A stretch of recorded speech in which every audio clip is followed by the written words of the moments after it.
I am very honored and proud to present you Bill Binney on this stage. And he will be telling us the perspective from the inside of the NSA, because he was a technical director of the NSA for many years and worked in the intelligence services for more than 37 years. He is a child of the Cold War and worked throughout the Cold War decrypting and breaking ciphers from the adversaries of the US.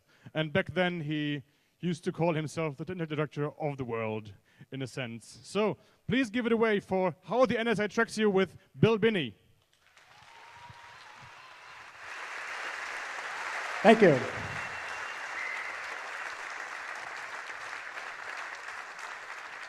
Thank you. I'd like to say it's nice to be back with large numbers of people with character and integrity, which when I worked at NSA, not too many people had. And I can get into some of that story. Mostly, I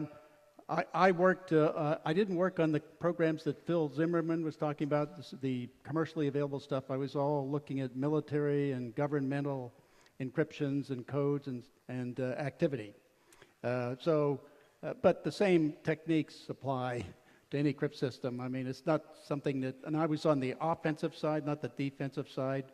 And I knew Snow and the defensive people, and I went to talk to them once about saying, here, I had all these solutions on the offensive side, and can you tell me how you're designing the defensive side? Because I thought that they should be parallel. You know, what we were doing, they were doing, and they wouldn't tell me. So that shows you the same kind of, there's that kind of communications now, like, for example, for cybersecurity. All the attacks that have come out of Vault 7 and the NSA exposures, hundreds of millions of lines of source code on attacks on firewalls, switches, servers, operating systems, all of that. That's thousands of attacks. And we've only seen a few of them so far used in the world. And you can just be ready for a much rougher ride. Because the offensive side knew all these things were weak and existing. The defensive side didn't, and they never fixed anything, so we were all vulnerable, so we all got attacked. And so now they say every time you get attacked, we need more money, more people, more empire. You know, so it's a swindle. We're all being swindled by our governments. If they would only fix the things they knew that were wrong, we might have some security, you know. So, but instead they don't. So at any rate, I didn't, when I left NSA, I did that at the end of October 2001 because they started spying on individuals and not groups of bad guys, okay? So that meant they were scooping up everything from everybody in the world. And it's much more extensive than anybody thought. It's more extensive than even these slides show. But because, and in order to store all this material, they had to build the Bluffdale 1 million square foot facility for storing data. And last year they broke ground for now a 2.8 million square foot facility on Fort Meade. It took out a 36-hole golf course to do it. So, I mean, the point is, if you collect everything, as an ever-increasing amount of data year after year, which means you need ever-increasing data storage facilities to store it all. So all you have to do is watch, and the way we found out about this was to look at every time the government wants to build something, they have to file an environmental study. So when they wanted to put in this very large building, they had to also submit an environmental impact statement and study to do it before they did it. So we're looking at those and seeing what they're building. So when they do that, we know, well, this is on Fort Meade, and it's NSA doing it. So, you know, virtually everything on Fort Meade is NSA anyway. So that gave us the knowledge of the scale of what they're collecting and what they're assembling. For example, in Cisco, who sold them the routers to route data to the Utah facility, estimated, there was a small article they wrote years ago that estimated that by 2015, the amount of data going into the Utah facility would be 966 exabytes a year. That's about a zettabyte. So that's why originally, years ago, I estimated that the capacity of Utah was about 5 zettabytes. I mean, it's my guess, you know, it's a lot of bytes anyway. So at any rate, I felt I didn't have to take anything with me because everybody in Congress, when I left, they all knew me. They knew what I was doing. most of what they're doing to spy on everybody, I designed anyway or had a hand in it. So they knew all that. So I felt I didn't have to bring any material out to validate anything I was saying because they all knew I did it. So I naively thought that I could do that and go complain through the channels, the intelligence committees and the inspector generals, and they would all take some action on it. Well, what it really meant was when it came time to actually hearing what I had to say, Congress never invited me in. I mean, I testified in the Bundestag, I testified in the House of Lords in the UK, but the Congress would never hear me because then they'd lose plausible deniability. That was really their key. They needed to have plausible deniability so they could continue this massive spying program because it gave them power over everybody. Everybody in the world. Even the members of Congress had power against others. They had power on the judges in the Supreme Court, the federal judges, all of them. That's why they're so afraid. Everybody's afraid because all this data they had that about them, the central agencies, the intelligence agencies, they have it. And that's why Senator Schumer warned President Trump earlier, a few months ago, that he shouldn't attack the intelligence community because they've got 6 ways to Sunday to come at you. That's because it's like J. Edgar Hoover on super steroids. They have the same kind of data that J. Edgar Hoover had on everybody. So it's leveraged against every member of parliament and every government of the world. That's what I felt was the problem. So I thought when Edward Snowden came out, he came out with material and slides and publications by the government about the programs they were running. That gave me, and that was the stuff I left them, so it gave me all the opportunity to pull it together and say, this is what they're doing, this is how they're doing, this is what it means. And that's what I've been trying to do. So I assembled some slides here to give you some idea, hopefully, a better idea of what's going on. And I also assembled some slides to show you what they should be doing. I have only one case of an unclassified version of big data analysis, which is what they should be doing, and they aren't. That's why people are getting killed. That's why I said in the UK that bulk data kills people, because all the analysts in the UK and in MI5 and in GCHQ, similarly in the FBI and NSA, they're buried in data and they can't see what's happening because there's just too much data. And they're using the old techniques of word searches and stuff like that. That's not the way to do it at all. It's social networking is the key to solving all of these problems, solving them quickly, and making all the data content problem a manageable thing. Now I'll take you into that. So here, these are the ways that they basically collect data. First, it's they use the corporations that run the fiber optic lines, and they get them to allow them to put taps on them, and I'll show you some of the taps where they are. And if that doesn't work, they use the foreign government to go at their own telecommunications companies to do the similar thing. And if that doesn't work, they'll tap the line anywhere they can get to it, and they won't even know it. Nor the governments nor the communications companies will even know they're tapped. So that's how they get into it. Then they get into the fiber lines. And this is the PRISM program is really where they have the companies involved. That's down there, and a list of them.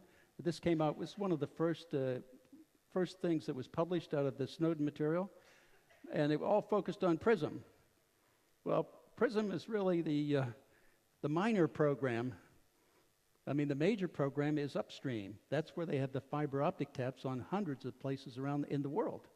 That's where they're collecting off the fiber line all the data and storing it. PRISM was simply their way of putting out something where Congress and the courts could look at it and say, well, we're abiding by the law. See here, we asked these companies for this data, and we have a warrant for that to do it. So you see, we're abiding by the law. When in upstream, they were taking everything off the line. Also, the muscular program was a parallel one, which basically did the for Yahoo and Google and a couple others. They unilaterally tapped lines between their data centers when they transferred data to back it up and so on. They got everything they had, and they didn't know it. Okay, so that was their main. The muscular program from those companies, plus the upstream, is really the main one. And PRISM was only one small input to the data that NSA was collecting. Worldwide, these are the kinds of things they have. I mean, it's satellite, it's all kinds of collection. The real big one is over there, it's CNE, computer network exploitation. That's where they're implanting either with hardware or software, both, into switches and servers around the world, and they can make them do anything they want because they own them. So if you send data anywhere through those switches or servers, and there's tens of thousands of them in the world, they basically own the network. They have access to it, and they get it. So all of that is feeding another program that they call Treasure Map. And this one just says, well, we want to know where everything is in the world every minute of the day. So it's not just collecting what you're saying, encrypted or not, but it's also monitoring where you are when you do it. And that's basically done by, this is a kind of the geography of the world, and there's the physical layout of the fibers and the microwaves and the satellite towers and everything.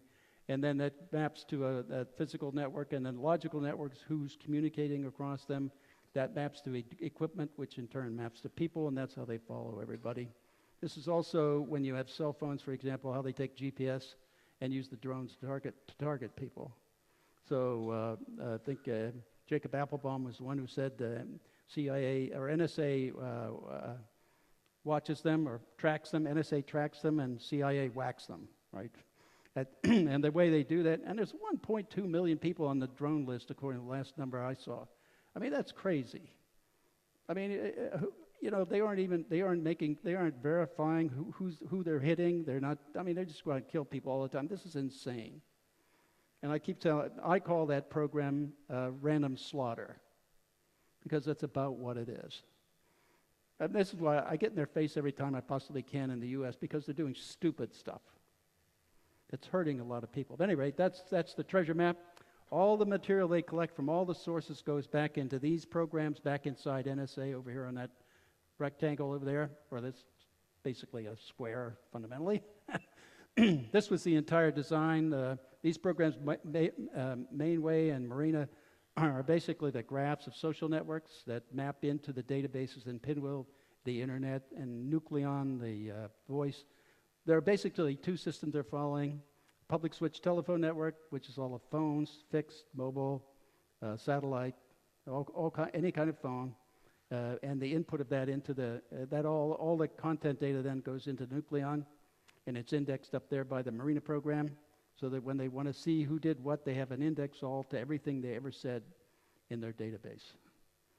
So this was the whole design. I left them, and they haven't changed a damn thing in 15 years, 16 years. So that's real progress for you.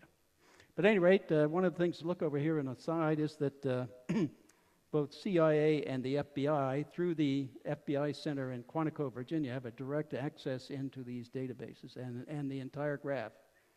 Not only that, but they also use that for police around the world. So it's a straight violation of everything. All this data is collected without warrants, so you know, it's a basic violation of the rights of every human in a court of law, and that's what they're using. They're using it to arrest people, and then they pull a substitution. I've got some slides on that too. And these are other people who have access to it. The Five Eyes group over here, they have direct access into the NSA database right here. And so do the Drug Enforcement Administration, Defense Intelligence Agency, FBI, CIA. All these people have direct access to all this data. And it's children's data as well. It's everybody on the line because they take it all. So it's nothing, there's no distinction. They don't filter anything. It's just capture everything. This is what General Alexander said in Menwith Hill Station a few years ago. He said, all we have to do is collect it all. And that's what they're doing. The problem is, once you collect it all, and they have the impression, or they give the impression, that data is intelligence, right? When you collect more data, you have more intelligence. It's not. The point is, you have intelligence when you understand the meaning of what you've collected. If you can't do that, I mean, you have nothing but a bunch of data. And that, unfortunately, that's the perspective they have. So they think collecting more is better. Instead, what happens is it buries their analysts and buries both the police and the intelligence people, and they can't figure anything out. So you know, what the consequences of planned attacks happen because they don't see them coming and they can't prevent them. And so that's why I said when I went to the UK to try to stir them up, you know, I wanted to get them upset. I said bulk data, because they were getting ready to pass the Investigative Powers Bill, the bulk acquisition of data on everybody in the UK as well as everybody they can possibly get in the world. I said bulk data kills people. And the reason I said that is because of the inability to stop terrorist attacks, for example. I mean, we continue to see these things today. I mean, nothing has changed. They're still going after more data, more people, more of an empire, and they still can't figure out what they've got. But they're really good after the fact. After the fact, once they know who did it, they've got all the data on them. They could go directly at them. The other thing it does give them, though, is the power to manipulate anybody they want, or do industrial espionage, or if somebody is getting a political group together or getting politically active and they don't want them, they have the ability to target them here using this data. I mean, it's just there. All they have to do is go at it. So they can target people and use it against them, but they can't look at all of it to figure out who out there is planning an attack on us or is going to smuggle weapons or smuggle dope, and if that they can't do that because they've got too much data, and they're using stupid searches like word searches. Well, you know, if they use the word bomb, you know, if they're looking at somebody planning a bomb or building a bomb, we could say, if you say in an email to anybody, well, you know, the quarterback threw a bomb at the last to win the game, you know, your email is going to be picked up by that word search, and it's absolutely irrelevant to anything they're looking for. That's the point. That's why social networking of focusing in on those networks that are involved in terrorism or the ones you know with the seeds you have, you can focus in on them, and I would point out that all of the terrorist attacks that have ever happened before or after 9/11 have been by people who were known by either the intelligence or the police or both. So why weren't they focusing on them? If they were, they may have a chance to prevent the attack. Instead, they're looking at this bulk stuff. I mean, it does spend a lot of money. It employs a lot of people. So it's what I call a happiness management program. But the point is that to keep it going, sometimes people have to die, and that's just that's un-American. First of all, you know, no American would do that. No one would sacrifice the lives of anybody for this crap, but they do, and they do it because there's a big empire behind this. I mean, to collect all this data, the intelligence community, mostly NSA, has spent somewhere close to $200 billion since 9/11 just to get the data. I mean, they built an empire worldwide to do it, and they've got all these countries that are participating in that. So, and the closest are, of course, these here. I should point out that you see this date over here, down at the bottom right, 2032-018. That's the 8th day of January of 2032. That means it's the first classification review for this slide. 25 years. So if you subtract 25 years from that, it's the 8th of January of 2007 or 2007. That was the date the slide was created. So this was the state of things in 2007. Right? If you look at all these slides, you'll see many times they'll have a date there, and you can figure out, well, this is the date of that program, you know? So, at any rate, this is where they use the things for the rule for the SOD. That's the Special Operations Division of the Drug Enforcement Administration. The police, they have also the FBI, CIA, NSA, the DHS, the IRS, all have representatives on the SOD, and they all look into the NSA data. IRS is supposed to be there for fraud, you know, and things like that, but they use the data against the Tea Party, and the FBI used it against the Occupy group, and other political parties were attacked similarly. And of course, the people looking to unmask information about individuals, that's done through these kinds of organizations, you know, or they can request that directly to NSA. So all of that's done by. See, the problem is a human failing here, is that the people given the power over others, eventually they use it. You know, that's historically true. It's a weakness in humanity. You know, that's the real problem here. And there's no way of checking. There's no checks and balances at all involved in this at all. The Congress says and the courts say they have oversight. That's a joke, okay? They don't have any oversight. Even after the Snowden material came out, the head judge, Reggie Walton, on the FISA court, the Foreign Intelligence Relation Court, said, he came out and said, try to make an excuse for his court and the judges on it, that they really didn't have a lot of capability of verifying anything that NSA, CIA, or FBI were telling them. In fact, he doesn't have very little, he has none. He's totally dependent on them telling the truth. And they only tell him what they want to tell him. And the same is true with the intelligence committees in Congress. And the same is true in every country of the world. No country in the world, no government of any country in the world has any control of their intelligence agencies. They do not know what they're doing. And they have no control of, really, of any of them. They can't stop it. They would say they go to oversight, but when they go in, all they're told is what the agency wants them to hear. So they get the story du jour, the story of the day, from that agency. That's the problem I see. But so in order to do this, you see, they don't tell any of the attorneys, the judges, or anything. You never sign anything, never put it in affidavits. There's no documentation that they used NSA data or NSA collected data from all their collaborators to do any of this. And so what that means is they have to do a parallel construction. They reconstruct data or go out and get data that they could substitute in a court of law for the NSA data, because then they could use that as a justification for the warrant, which they didn't get in the first place. So, so that basically means they're perjuring themselves in a court of law. Now, this is not just for us in the United States. Anybody who has any relationship with the FBI or the DEA worldwide, they're all getting insight through these programs. And so whatever actions they take are based on the unconstitutional collection of data by the NSA and the CIA. But they're still using it. In fact, one of the federal agents using this data commented to a Reuters reporter. This is a Reuters slide. He said, you know, this is such a great program. I just hope we can keep it secret. Well, what does that mean? It means we have a secret government, right? When you marry the intelligence agencies with the police, you have a secret police. Now, in Germany, they called that the Gestapo or the Stasi. So I refer to NSA as the new Stasi agency.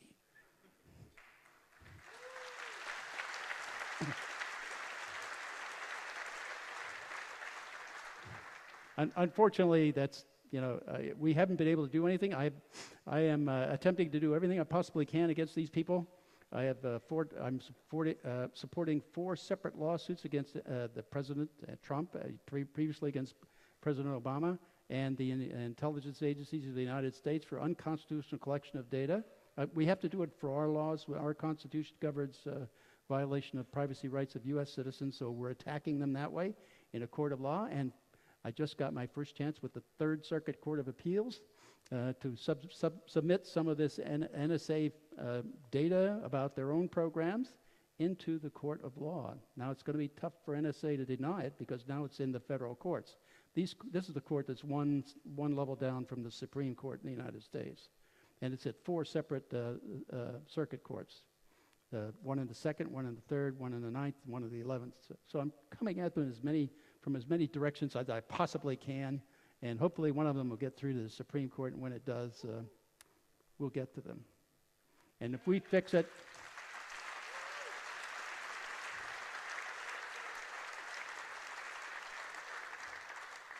I mean, and if we fix it, why, hopefully that'll spread around the world to the rest of the countries who've adopted this because we started it, okay? You know, we started it. We Americans were the first one in the bulk collection pit. The rest of you came along a little later. That's only because we were close in and it was convenient, you know, so we got it first. Any rate, the point is they're all doing the wrong thing for 2 basic reasons. Number one, it buries their analysts with too much data, so it makes them totally dysfunctional. They can't figure out anything, and they're just losing it. And by the way, I provided from Edward Snowden's material copies of memos written by internal analysts in NSA and MI5 and various other places, saying that they are buried in data. They just can't figure out anything. They've got too much data. Well, I gave that to all to the House of Lords as documentation of what I was saying was true, and they simply ignored it. But the main problem I had from the very beginning was it was a total invasion of the privacy rights of everybody on the planet, starting with us in the U.S. But to me, that was it took me 1 week to get out of NSA once I found that out. I mean, they were using the programs that were developed in the SIG and Automation Research Center, which I was founder of. And the people I had building those things were the ones they had to depend on to implement them worldwide on a scale that is still growing. There was no limitation to the scale. We did B+3 type flat file indexing schemes, which meant if you needed more space, you simply added another server, spread out the graph, And so we saw no limit to anything we could do. I mean, we'd already taken in trillions of transactions, and that wasn't a problem at all. So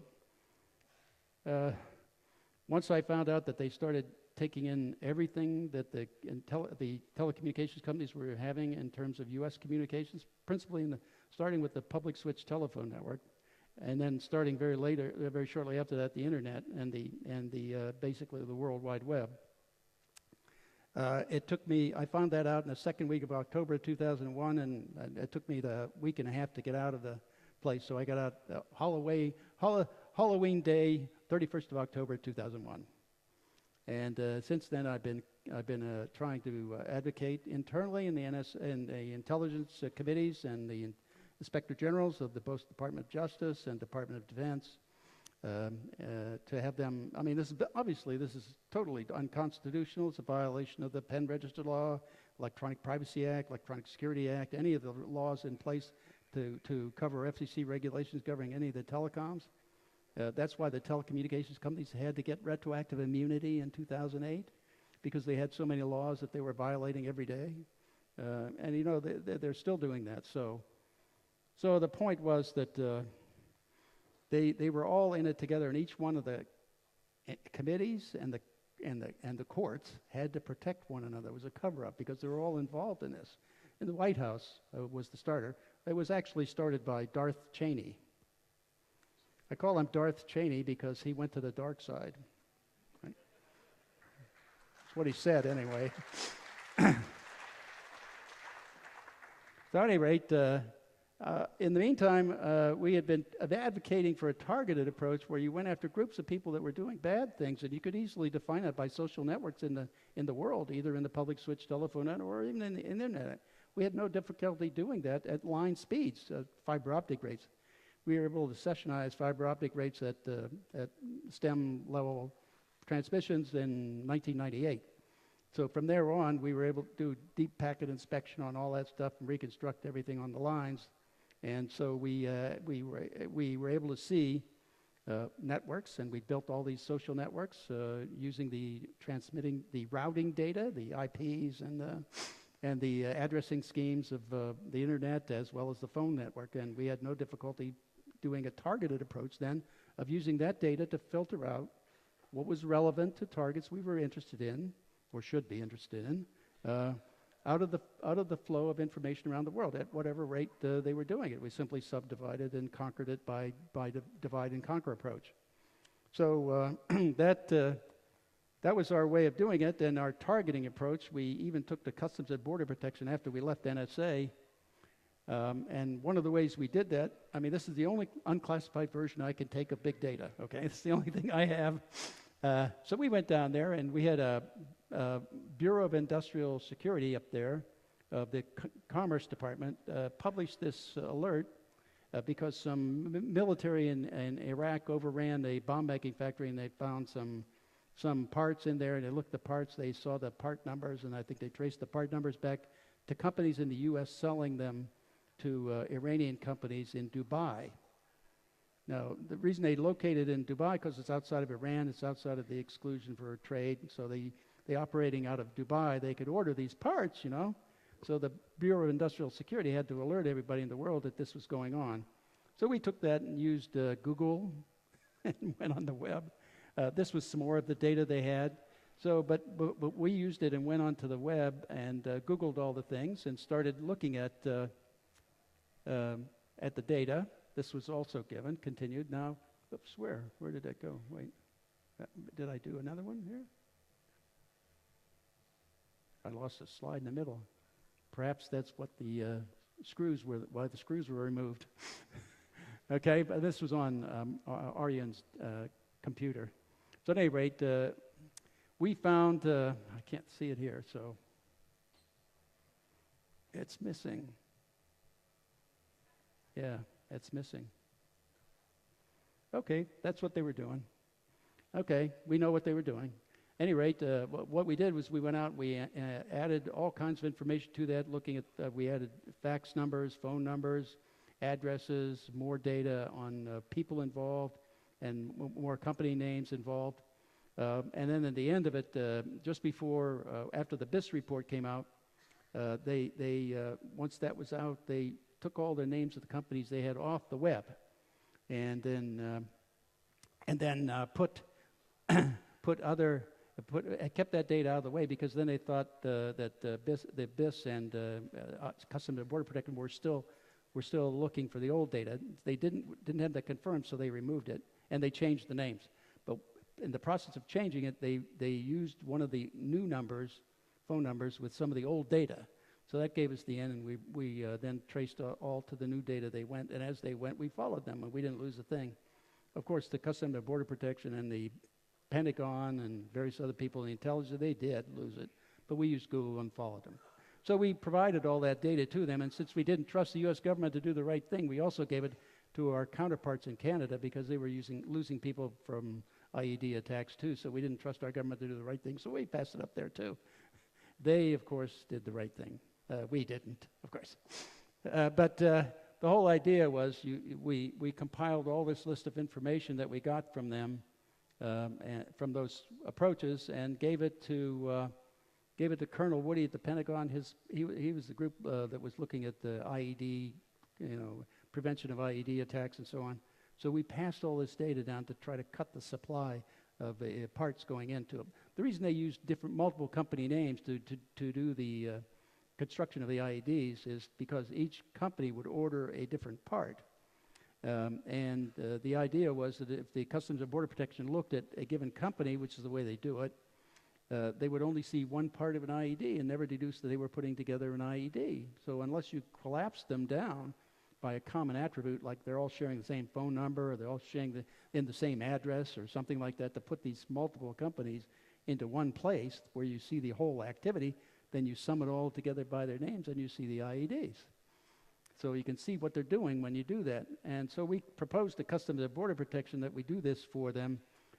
They had a small data set of about 500 million records over 10 years of imports and exports. That was like one import could be 1,000 cars on a ship, So it was like 500 million records. And they said it was a real mess because the data was dirty and all that. We looked at it and thought it was a gold mine.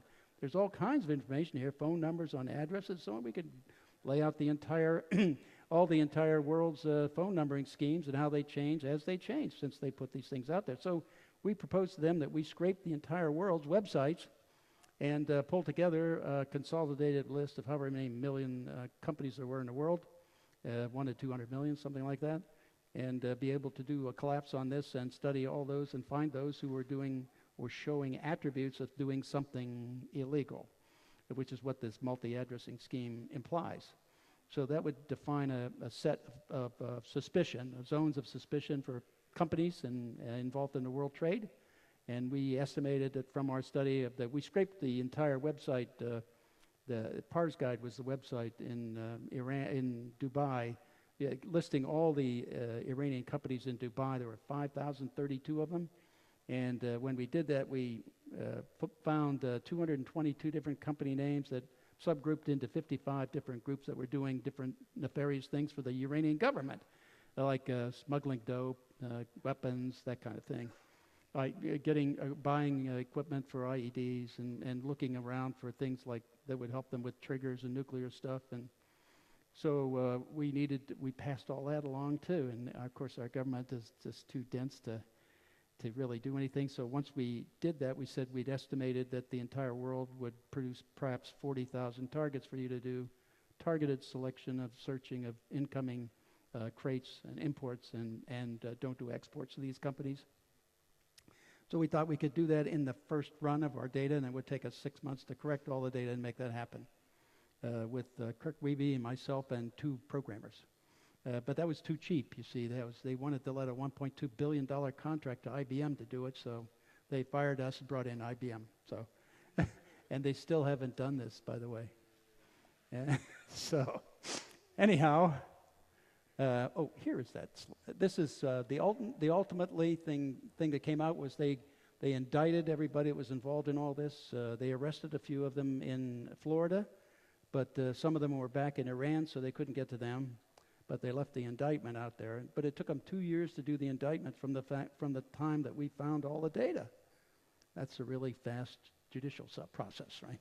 So, but this was something they could do worldwide on everything, every possible criminal activity in the world by looking at that social networks, looking at targeting approach, which would give everybody privacy. If you use that as a filter right up front, nobody's data gets taken in unless they are a part of a criminal activity or falling into a zone of suspicion around that activity.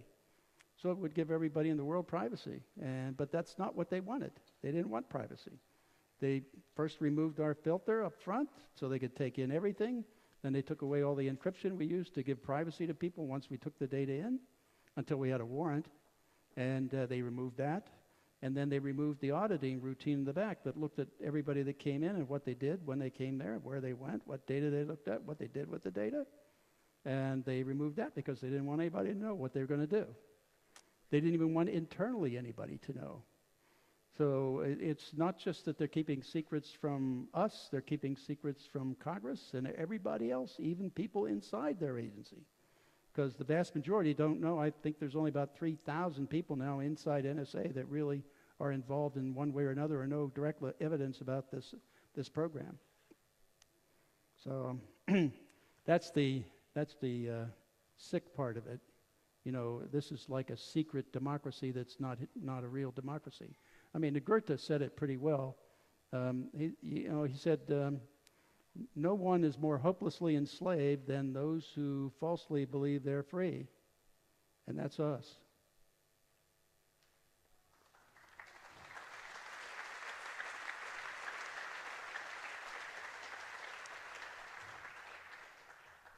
So at any rate, I have this little thing here. I'll try to get it out of the way. I hope you can see it. I can't see it. What's this thing doing here? Well, we have more details about our startup soon. Kirk and I are in Europe because we can't get anything done in the U.S. So we're going to get done. We're going to advise anybody, any organization or government, on ways you can do privacy and security by design. And we're going to help get one of those capabilities up and running here in the Europe somewhere. Because obviously the U.S. and the U.K. are too dense to realize it can be done. Actually, it's their agenda is the one that's driving them, and that's one that means money, power, and control. And the way you get that is to take in data on everybody in the planet. And that gives you that power. Then you can swindle money because you can let things happen because of the way you're doing business. Things happen, and that's more justification to get more money. It's like a swindle.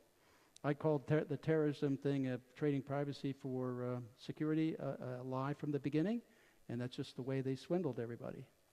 Because when the way they took in all the data, that meant they couldn't stop anything. That meant more people get killed. They say they need more money, more people, more bureaucracy to stop it. They get that, and more people get killed by another attack because they get too much data, and they keep dumping more and more on people. It's just they're perpetuating the same problem. They're not facing the issues. They don't realize what the problem really is. And people are dying as a result. So we're over here to try to do something about that. And hopefully we will get there. See, I have another slide here, right? No? Thank you.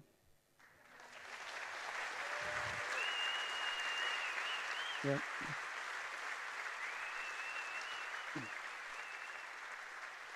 Thanks. Okay.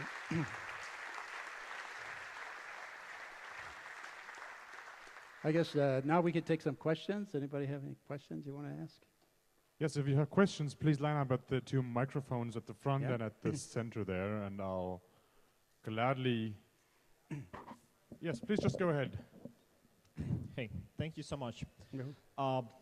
One question comes to mind. Being the technical director that you were, how did you end up noticing this rather than approving that or knowing of all that from the very beginning?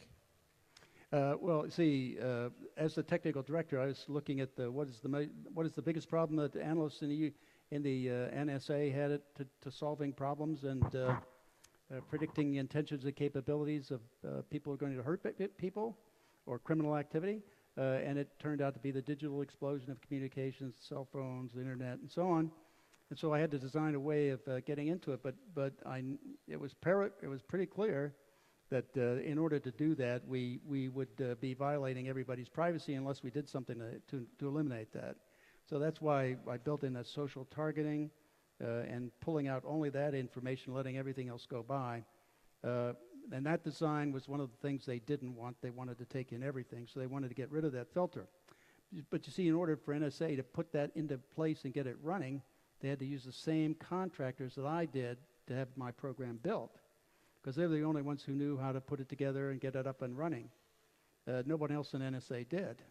And they had no other programs that could handle the massive amounts of data, so they had to use my programs. And when they did that, some of them came to me and said, you know what they're doing? And he said they're taking in all this data on U.S. citizens down the hall from us and building these graphs and everything and just doing analyzing and violating the privacy of everybody in the United States. Then, of course, after that, spread to everybody in the world. But that's how I found out about it. And once I did that, that was the first sign to me I had to get out of here. I knew no one would do that in NSA without approval from above, and that came directly out of Darth Cheney's office. Yeah.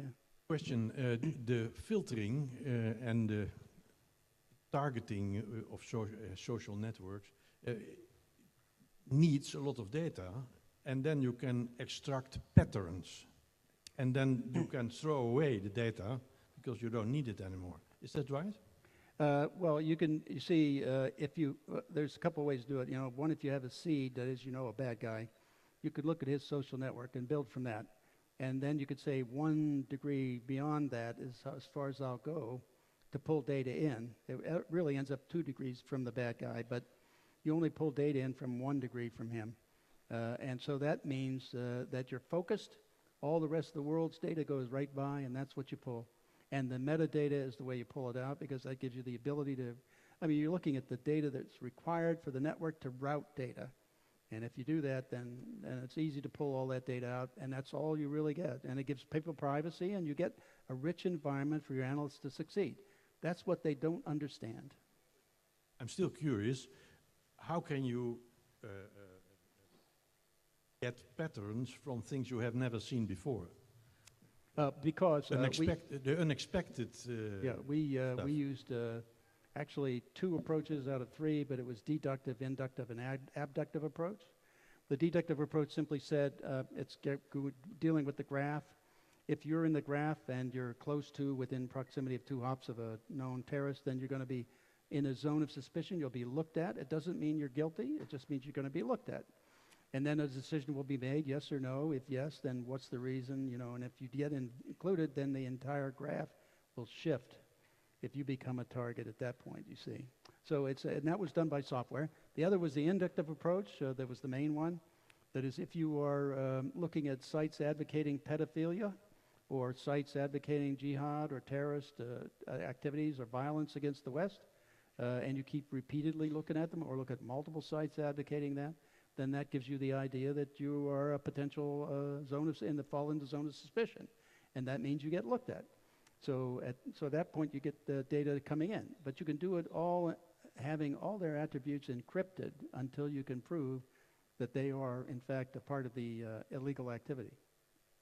Last question, isn't it handy that they do have a lot of data about the White House, the people who are now in the White House? Yeah, they do. Yeah, they have everything they do, including the codes to decrypt their communications. Thanks a lot for these questions. Yeah. Please, next question. Hello. You mentioned the immense capacity to store all this data from everyone. And I was wondering what companies and did they cooperate willingly to create such a capacity to store all the data, and in particular IBM. And yeah, so can we still trust our servers and that kind No. It's every one of them, and no. Because in the United States, if you're a company in the United States, they can force you by law to give them their data. It's only now coming out. I mean, the business, they call it the business records requisition. The first thing from Edward Snowden was the general warrant issued by the FISA court to the Verizon company to turn over all the information about their customers, over 110 million U.S. citizens, you know? And that was a violation of the Constitution, a direct violation. That's why the Judge Reggie Walton came out and tried to defend the court because of that. But they have the power to do that with all of the companies, and I would point out that that was BR 13-80, which meant it's the 80th order of 2013 to companies to give business records, which is the second quarter, and it's issued every 90 days. So every quarter, an order comes out to each individual company. So, the way I reckoned in the public switch telephone network, the first two companies in line in the network providing data were AT&T and Verizon. So Verizon would get, AT&T would get order 1 in quarter 1, Verizon gets order 2 in quarter 1, and then it gets order 80 in quarter 2. That means there's 78 companies participating. So that's 78 companies participating, banks, you know, telecommunications company, ISPs on the internet, and so on. And in exchange, they received more funding to continue their efforts. Could you repeat that, please? So did they get anything in exchange for all the information they passed on to the NSA? Yeah, money. They get All paid business. for it. They get paid for it. Yeah, there's a whole schedule on a whole schedule on the rate of how much they get paid. That's true. That's impressive. Thanks a lot. Next question, please. Hello. Thank you for being here and everything you've done for basically all of us. And my question is, when you see these testimonies from, for example, James Clapper, Keith Alexander, when they're being asked directly, are you monitoring, you can kind of see in their eyes, and when you read other press, that monitoring means a completely different thing for people within the NSA. So my question is, how do we make questions more relevant to level the playing field to make sure that we're all talking about the same thing? Well, it's hard, especially when they lie to you. I mean, you know, Yes. what can you, not wittingly, but you know. But how do we make the questions sharper when we say, okay, we know when we say monitoring, okay. then Yeah, here's how Senator Wyden phrased the question properly, I think is what you're getting at. He asked General Alexander, how many U.S. citizens does he have in his databases? That's the right question. It's not, you know, if you talk about collection, well, to Alexander, you know, he uses a word game. Collection means somebody looking at it at NSA. So it's not collected till somebody looks at it. Well, that's horseshit, you know. If I collect all your data, I've got it in my database. So he asked the right question. How many do you have in your databases? Well, it came back, he said he couldn't answer him, so he came back in writing. This is on the web if you want to go look at it. It's really a joke. He says, we cannot tell you that because it would be a violation of the privacy rights of U.S. citizens. This is... It's on the web. If you Google NSA answer to Wyden's question, you know, you should get it. You could probably get multiple ones, but it should be in there. Yeah. Hi, as an American, I'd like to say thank you for your service. And I also wanted to ask, as a citizen, if there's anything we can do to make it easier for agents to blow the whistle or to encourage them to become whistleblowers. Well, I always advocate the squeaky wheel gets the oil. So complain, bitch, moan, break, groan. If your congressman or senator comes out for a town meeting, confront them with it. Why are you backing this? This is obviously unconstitutional. You're violating your oath of office to protect and defend the Constitution. And what are you going to do about it? Or should I work for somebody else? And if you aren't going to stop this, I'm going to work against you, give my money to somebody else, and vote to fire you. You know, and otherwise sue the bastard. That's what I'm doing.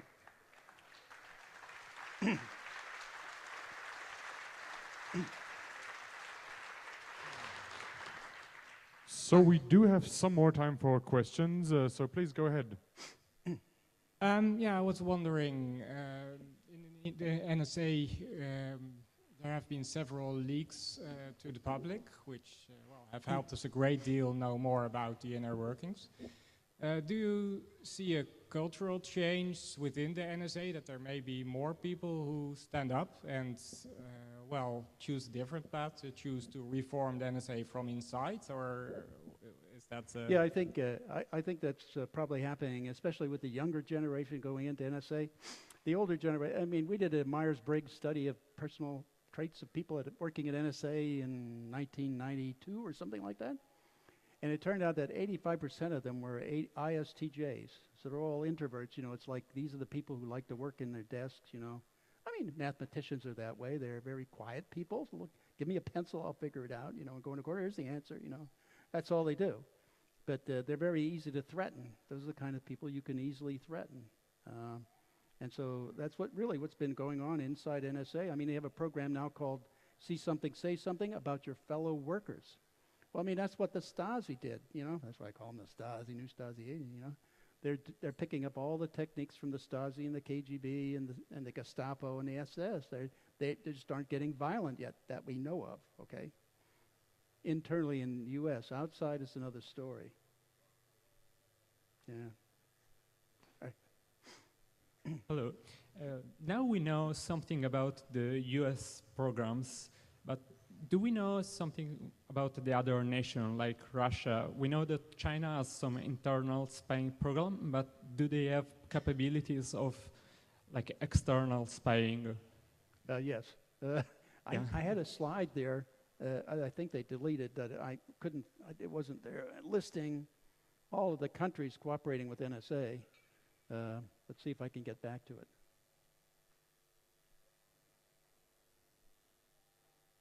There they are, yeah. These are the countries participating with NSA. Of course, the rest of the Five Eyes up there, and then everybody else is classified as third parties except for fourth parties, which we don't talk about because we don't want anybody to know we have relations with them. So, you know, they're off the board. But these are the countries, and each country has a different relationship with NSA.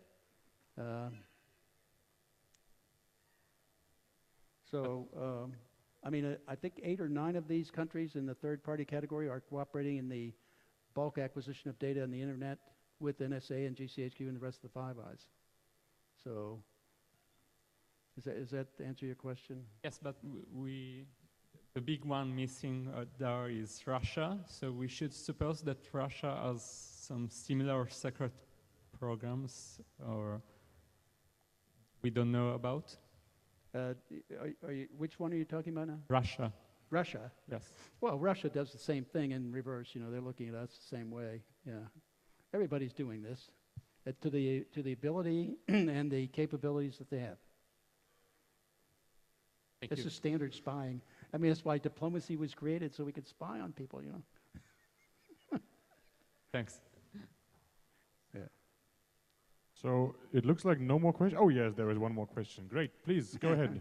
Yeah. Would you say that the way that they are doing the wrong thing is incapability or not willing to do the right thing? You mean the other countries? No, the NSA, the US organizations, are they not capable of doing the right thing, or are they purposefully not doing the right thing? Yeah, they are capable. I mean, you could see some of these whistleblowers still coming out. There are people who understand they're doing the wrong thing, and they could create a way to do it, like I did internally. The trouble is, we have people managing these agencies who are fundamentally corrupt, because there's so much money involved in this. You know, money corrupts, and it's just. I mean, the budget for NSA is like $16 billion a year, and for the entire intelligence community, it's been close to $1 trillion since 9/11. So that's a lot of money, and there's a whole empire, intelligence empire, that's built up over the years in the United States and also in the UK, and it's spreading. I mean, some of the testimony from B&D and what they're doing with NSA The Bundestag has found out recently about many of the things they're doing. So they're all doing the wrong thing in terms of looking to stop things, really. They're not taking a targeted approach. That's a professional, disciplined look at your job and the target you're supposed to be looking at and watching, instead of looking at everybody, spreading your effort across the entire planet, you know? So they have to learn how to do the right thing too. So there we have time left for about 2 short questions or Okay. 1 longer question. Short question, I don't know if the answer is long. You just said that they are able to look at the right target, but like they collect information on everything, everywhere, anytime. It's like little kids, they're distracted. I'm a little curious, all that information that is not related to the correct target is related to a lot of other targets, and power is to control what is outside of your personal space. So the question is very big. I'll try to ask about a specific point of view, and maybe you can elaborate on that. How is it possible that we still have organized crime on a global scale, some of this outside of the power of the United States, of the direct influence? At least I would imagine organized crime from foreign countries should be the subject of this kind of information. Yep. Is it used and we don't know, or is it not used and why? Thank you. I would say they attempt to use it, but if you look at if you Google X key score, which is the query routine going into the databases for most of the people, or IC reach, I don't know that most of that's out there yet, but if you looked at that and you could see the way they ask the queries, it's about putting in words and phrases, and just like you do in a Google search. So in a Google search, you get tons of material back, so that approach gives you tons of material, which means you've got to go through all the items to try to find it. And where is it in this list of, say you get 100,000 items back, where is it? Is it 90,000, 80? Can you get there? No. And the answer is no. That's why they were failing. So you're saying they're failing because they're not able to interpret the data? That's exactly right. They can't figure out what they've got because they're taking the wrong approach. So I was wondering, someone like you, or for example, Get close to the mic, please. Yeah, Okay. can you?